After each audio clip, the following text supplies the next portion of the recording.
दोस्तों, सितंबर या अक्टूबर में गन्ना बोते समय हमें कौन कौन सी सावधानी बरतनी चाहिए जिससे हमें गन्ने का ज़्यादा उत्पादन मिले, वो भी कम लागत में।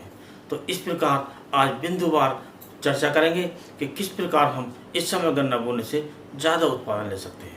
और शुरू करने से पहले आपसे अनुरोध है, यदि आप चैनल पर नए हैं तो चैनल को अभी सब्सक्राइब कर लें, वीडियो को लाइक करके दूसरे किसान दोस्तों में शेयर करें।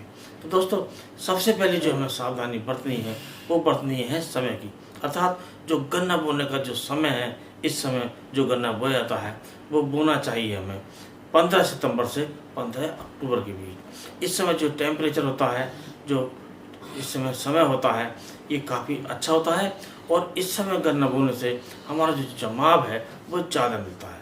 और ज़्यादा जमाव का मतलब है ज़्यादा गन्ने और ज़्यादा उत्पादन। तो हमें समय का विशेष ध्यान रखना चाहिए।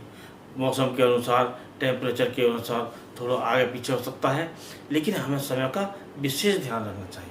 और दोस्तों, इसके बाद बात आती है बीज चयन।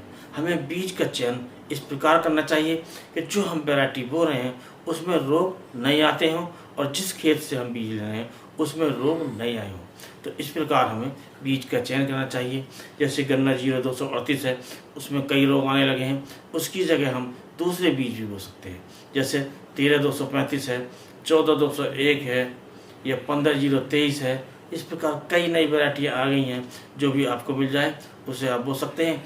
यदि आप 0238 ही बोना चाहते हैं तो एक ऐसा खेत अपनाएं जिसमें ये रोग नहीं आए हों। जैसे जो वैरायटी में रोग आते हैं, जैसे पोका बोइंग आता है वो ज़्यादा आता है, या रेड रॉड आता है जो लाल सड़न रोग होता है, ये भी ज़्यादा आता है। तो इस प्रकार से खेत में रोग नहीं आए हों ऐसा खेत हमें देखना चाहिए और उसी खेत से हमें बीज लेना चाहिए। और बीज लेते समय हमें क्या सावधानी बरतनी है? तो दोस्तों, बीज लेते समय इस प्रकार हमें सावधानी बरतनी है, जो गन्ने का जो नीचे का भाग है जिसमें जड़ें निकल रही हैं वो नीचे का भाग छोड़ देना चाहिए। और इस समय जो ऊपर का भाग है यदि कच्चा है तो उसे हमें छोड़ देना चाहिए। और इस प्रकार हम गन्ना बोएं तो हमें ज़्यादा लाभ मिलता है, अर्थात ज़्यादा जमा मिलता है। और ज़्यादा जमाव का मतलब है ज़्यादा पैदावार। अब दोस्तों, अब बात करते हैं जो हम इस समय गन्ना बोते हैं तो उसका हमें बीज शोधन अवश्य करना चाहिए। तो बीज शोधन हमें अवश्य करना चाहिए और बीज शोधन के लिए हमें लेना चाहिए कार्बेंडाजिम, जिसे हम बायोस्टिन के नाम से भी जानते हैं।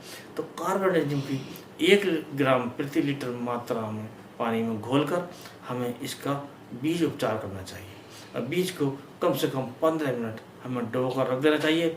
उसके बाद गन्ने के टुकड़ों को हमें बोना चाहिए। अगर इस प्रकार हम गन्ने के टुकड़े बोते हैं तो हमें ज़्यादा लाभ मिलता है, अर्थात ज़्यादा जमा मिलता है। और अगली जो सावधानी है वो ये है गैप फिलिंग की, अर्थात कहीं कहीं हमारा जवाब नहीं होता है तो उस गैप को हमें फिलिंग अवश्य करनी चाहिए। अर्थात जहाँ हमारे गन्ने के टुकड़े नहीं जमते हैं तो वहाँ पर हमें गन्ने के पौधे लगाने चाहिए। और ये जो सावधानी है हमें ये बरतनी चाहिए, जब हम गन्ना बोते हैं तो उसी समय हमें थोड़ी सी आइडिया से नर्सरी तैयार करनी चाहिए।